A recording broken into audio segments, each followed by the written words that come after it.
Salam sejahtera buat kita semua, kawan-kawan para peserta training teknik usaha online LPK Quantum Telecommunication Semarang dimanapun berada.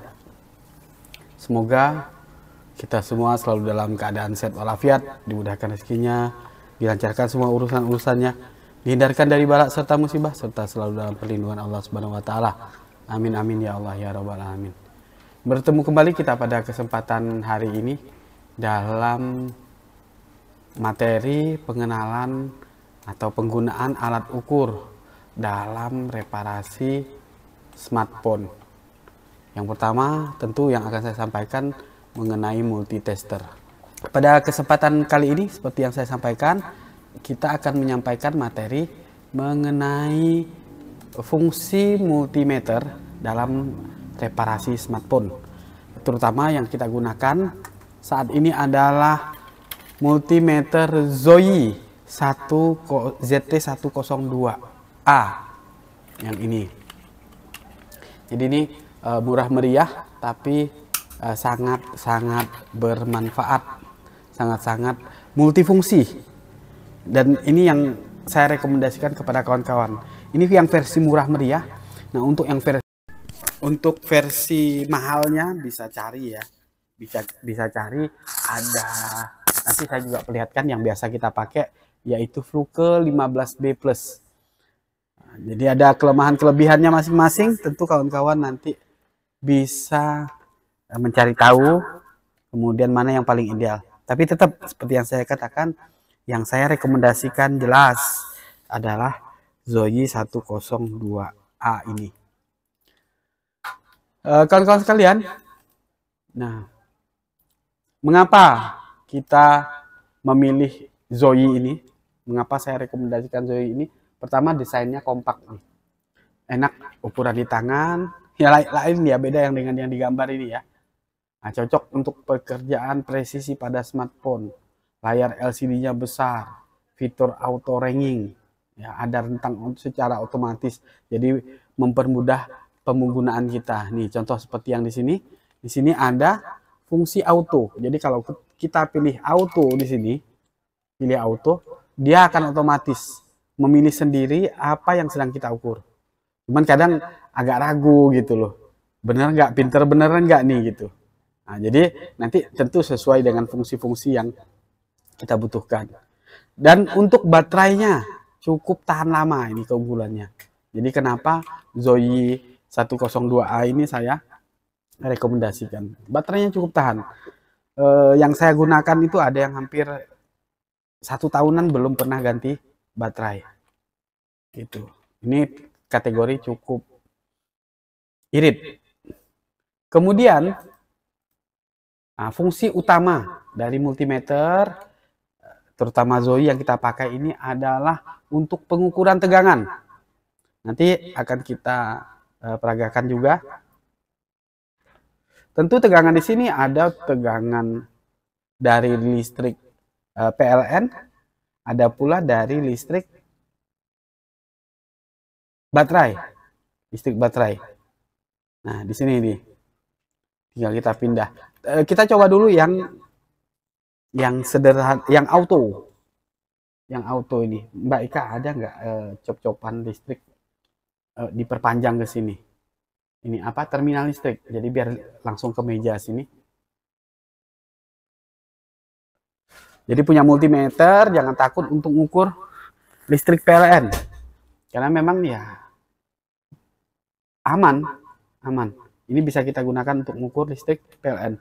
Jangan lupa nanti sebelum kita pakai ini ada kabel ya, warna merah sama warna hitam, dicolok sesuai dengan posisinya.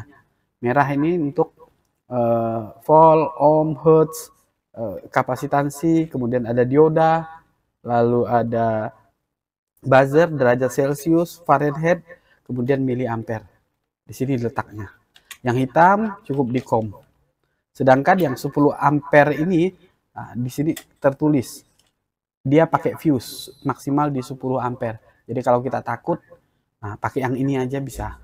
Tapi tetap lebih ideal menggunakan yang ini. Baik. Nah, waktu baru di sini ada tutupnya nih. Kita copot aja. Ya, yang baru.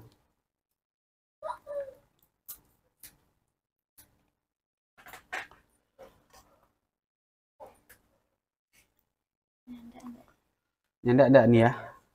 Nyanda. Oh ya, di sana aja. Nah, depan ini. Jadi kita coba langsung. Jadi yang enggak perlu kawan-kawan khawatirkan. Ya udah bawah aja deh, sini aja. Ya, ini aja nih. Dari bawah samping itu.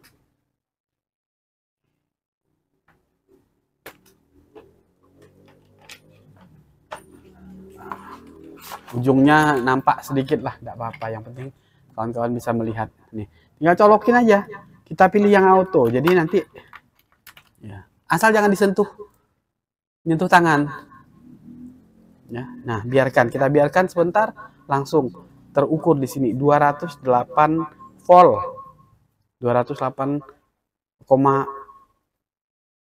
atau 6 volt naik turun ya. Standarnya listrik PLN itu 220 volt. Nah, jadi standar untuk malam hari dengan voltase segini ini standar. Memang agak turun kalau malam hari karena pemakaian yang cukup tinggi. Oke. Ini yang volt AC. Kemudian kita juga bisa ukur nih di sini. Ya, ini DC. Ya kalau kita putar di sini kan DC ya. Kemudian kita bisa select, ini pindah ke AC. Pindah ke AC sama jadi dengan tadi. Ini yang manualnya. Nggak usah takut sekali lagi. Nah, harus dipaskan dulu. Allah.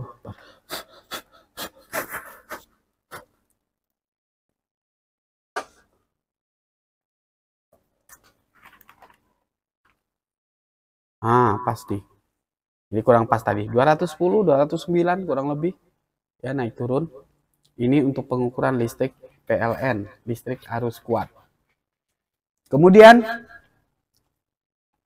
suaranya gema nggak? Nggak, standar. Oke ya. Nah, kemudian di posisi yang sama, ini kita bisa mengukur voltase baterai. Jadi tinggal kita select, nanti keluar tulisan DC. DC di sini.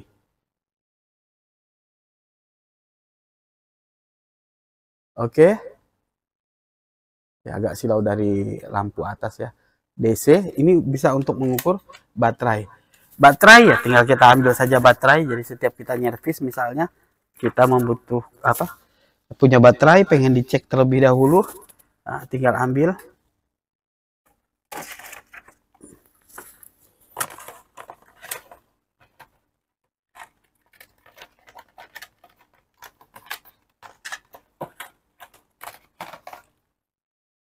Letakkan kutub merah di plus, lalu kutub hitam di min.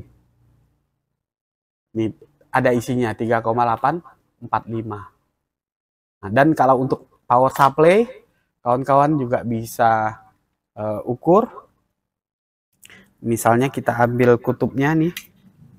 Nah, ini hitam ke hitam, merah ke merah, maka di sini akan terukur. Power supply ini kebetulan saya set di 4 volt. Nah, berhenti dia di 4 volt. Ya, kalian bisa lihat di sini power supply kita dalam posisi 4 volt. Nah, ini. Atau kalau saya tampilkan sekaligus langsung nih ya. Nah, begini. Ini 4 volt. Bisa kawan-kawan lihat di sini. Baik. Berikutnya di sini kalau kita pilih select ya. Kalau kita pilih select, ada pilihan lain selain DC di sini AC, kemudian ada Hertz. Ada Hertz. Nah, cuman ini jarang kita gunakan. Sangat jarang kita gunakan untuk pengukuran Hertz ini. Ya, untuk frekuensi jarang kita gunakan. Lalu ada termasuk persentase. Ini persentase bahkan sama sekali tidak pernah saya gunakan. Oke. Lalu kita pindah di sini. Nah, ini yang asik bagi saya di multitester Zoyi ini. Kenapa saya bilang asik? Karena di sini kita bisa mengukur temperatur. Kita bisa mengukur temperatur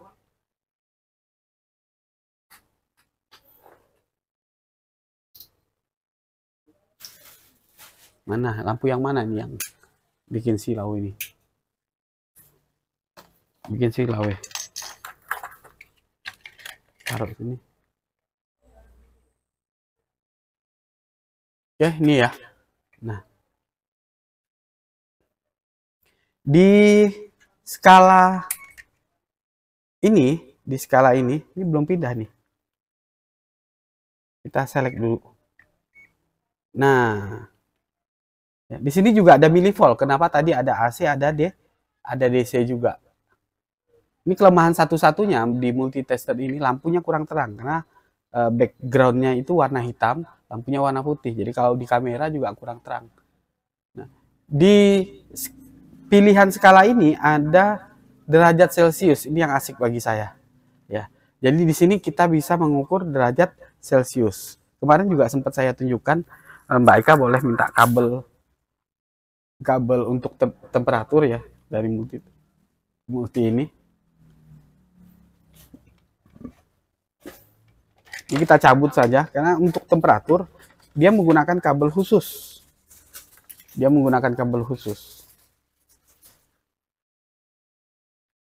Nih.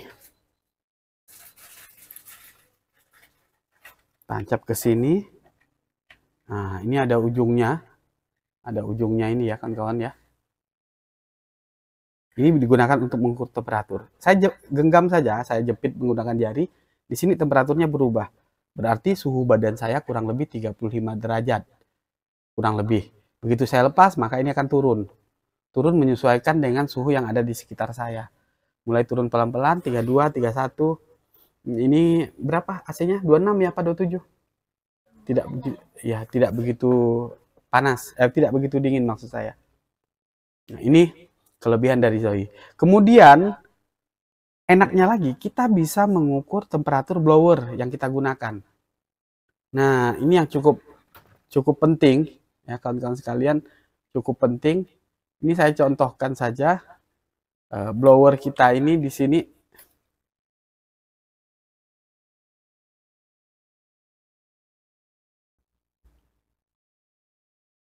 Saya menggunakan di sini setelannya berapa? 360. Ya, 360 derajat. Jadi tinggal kita dekatkan saja ujungnya. Ya, ujungnya ini ke corong blower. Kawan-kawan perhatikan.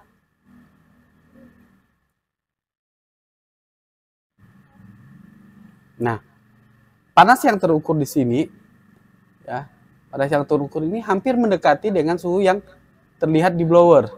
Ini tinggal posisi saja ini yang menentukan. 343, 45, 47, 48,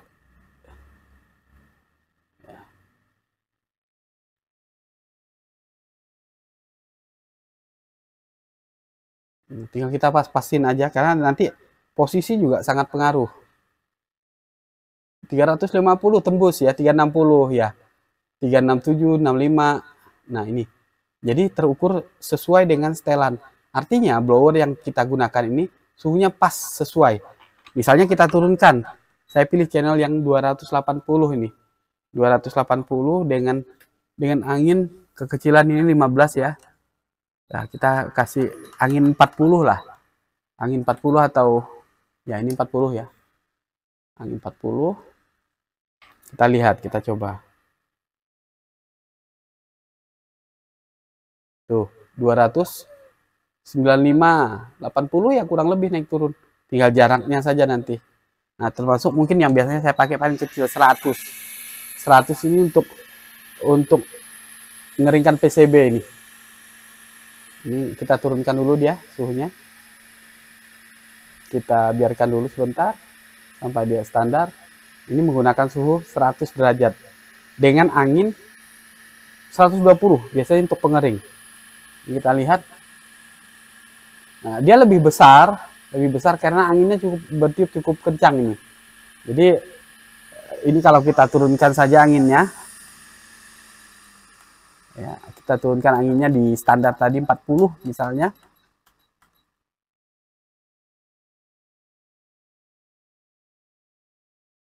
Nah, ini agak meleset ya, agak lebih tinggi. Tapi ya tentu tidak mengapa karena panas di bawah 200 atau 100 lebih ini memang hanya difungsikan untuk mengeringkan PCB setelah kita cuci. Oke, jadi kesimpulannya blower multitester Zoyi ini bisa mengukur, bisa kita manfaatkan untuk mengukur temperatur. Jadi perannya cukup penting.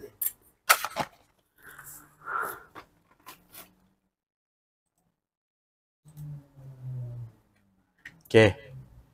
Nah, selain temperatur yang bisa kita ukur di sini, ini sebelahnya ini yang cukup penting ya.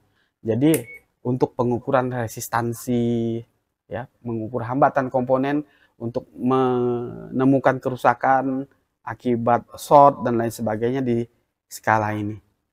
Untuk ohmnya sendiri, ya, untuk skala ohm ini kita gunakan untuk mengukur hambatan di resistor.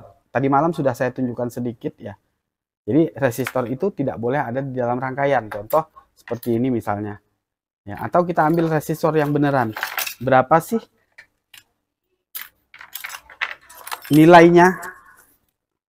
Berapa sih nilai yang ada dalam kondisi terpasang? Biasanya tidak begitu tepat. Tidak begitu tepat seperti yang dituliskan di skema misalnya. Saya ambil contoh di sini ada resistor kecil. Nah, ini saya kalibrasi dulu ya kawan-kawan. Saya kalibrasi, satukan dulu kabel untuk kalibrasi ohm. Nah, berubah dia ya. Nah ini cuman 2 ohm, 2 ohm. Lalu apakah dia real 2 ohm? Nggak tahu. Ya, kenapa? Karena nilainya itu dipengaruhi oleh rangkaian yang ada. Nah, di sini 2 berapa nih? Sampai berhenti ya. Ada tulisan K di atasnya, berarti kilo ohm. Ya, seperti ini, kurang lebih segini. Realnya berapa? Itu yang tadi saya katakan. Ini akan terukur realnya ketika ini kita lepas dari rangkaian. Seperti contoh tadi malam, tidak kita lepas total supaya mudah diukur, jadi cukup dimiringkan saja.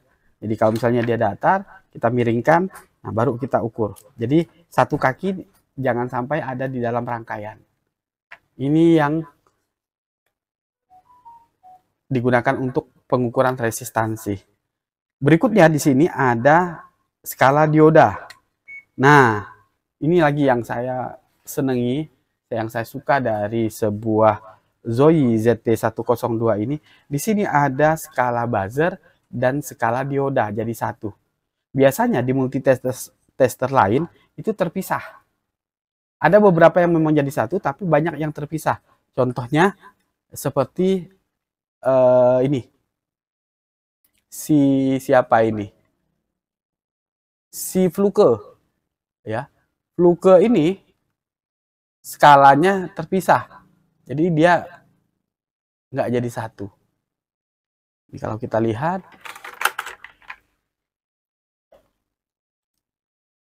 Nah, ini kita putar. Ya, begitu skalanya berada di sini. Nah, ini harus kita pindah dulu sama dengan tadi kita select. Ini skala buzzer, lalu ini skala dioda. Jadi terpisah, nggak asik ini. Padahal kadang fungsi ini kita butuhkan bebarengan. Ya, kita butuhkan bebarengan. Contohnya seperti ini.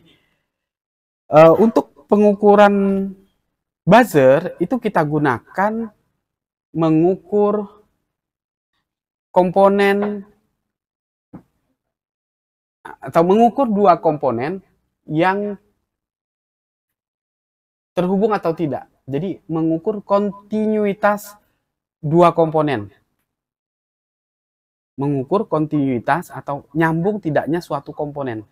Ini yang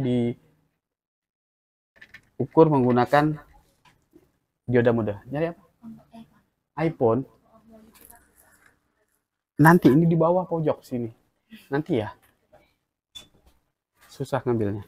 Nah, jadi indikatornya jika 2 buah komponen atau 2 buah titik itu saling terhubung, maka ketika kabel kita satukan atau kalau dia terhubung, maka akan keluar bunyi. Seperti ini, keluar bunyi. Ini yang pengukuran menggunakan buzzer. Sedangkan pengukuran menggunakan dioda, ya, selain biasanya dia mengeluarkan bunyi, maka akan ada nilai. Ini saya ambil contoh sebuah komponen yang cukup besar, yaitu lilitan. Nah, ini kan nyambung nih. Nah, di sini angkanya terlihat 0000 dan mengeluarkan bunyi. Ini asiknya. Kemudian, yang juga paling sering kita gunakan adalah pengukuran dioda mode dalam mengukur nilai dioda value atau mengukur hambatan dalam dari sebuah komponen. Caranya, kabel merah kita letakkan di ground, ya, kita letakkan di ground dimanapun di PCB ini. Sebelumnya harus kita kalibrasi terlebih dahulu. Jadi nantinya jika, ya, kabel merah di ground, kabel hitam jalan, jika yang kita ukur mengeluarkan bunyi, lalu angkanya 000, maka berarti dia terhubung. Saya ambil contoh di konektor baterai. Di konektor baterai pasti ada groundnya. Jadi tinggal kita cari yang bunyi. Oh ya, ini berarti groundnya. Seperti itu. Jadi asik nih. Di konektor SIM pasti ada groundnya, cari. Oh, kebetulan pas bunyi di sini. Di konektor LCD pasti ada groundnya. Atau di konektor on off nih ya. Di konektor on off pasti ada groundnya. Ini ground. Ini jalur. Ini ground. Jadi jalurnya yang tengah. Seperti itu. Ini pemanfaatan dari skala dioda dan buzzer. Nah, tadi hasil ukurnya menunjukkan 000. Berarti jalur tersebut terhubung.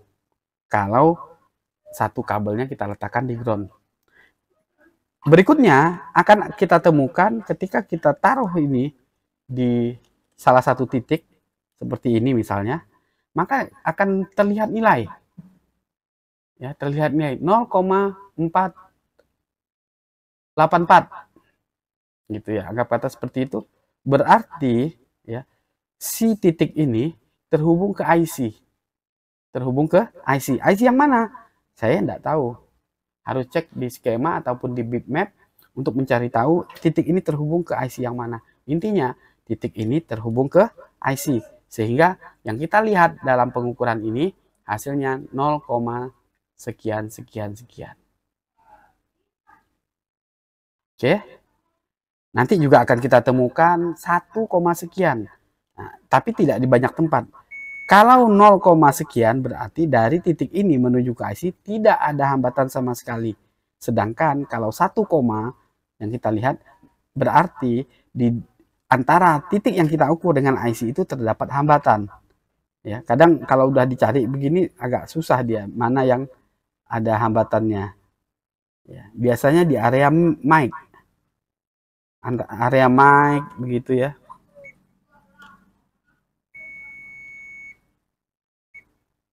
Ya, intinya seperti itu. Nanti kawan-kawan dalam pengukuran akan menemukan yang 1, 1, berarti ada hambatan. Ya kalau pas dicari begini ya susah. Nanti ada kalanya kita akan ketemu. Jadi tadi yang pertama 000 berarti titik tersebut adalah ground. Lalu ada 0, sekian sekian, ya 0, sekian sekian, lalu berarti komponen tersebut terhubung ke IC tanpa ada hambatan. Lalu ada 1, sekian sekian sekian, berarti titik tersebut ada hambatannya. Dan yang terakhir OL seperti yang kawan-kawan lihat. Jadi kalau kita ukur satu titik, lalu dia OL, berarti titik tersebut tidak terhubung kemanapun. Kata skema dia terhubung ke IC, gitu ya. Berarti titik tersebut putus. Yang seharusnya dia ada nilai, dia jadinya OL. Berarti dia putus terhadap IC yang ada di dalam rangkaian tersebut.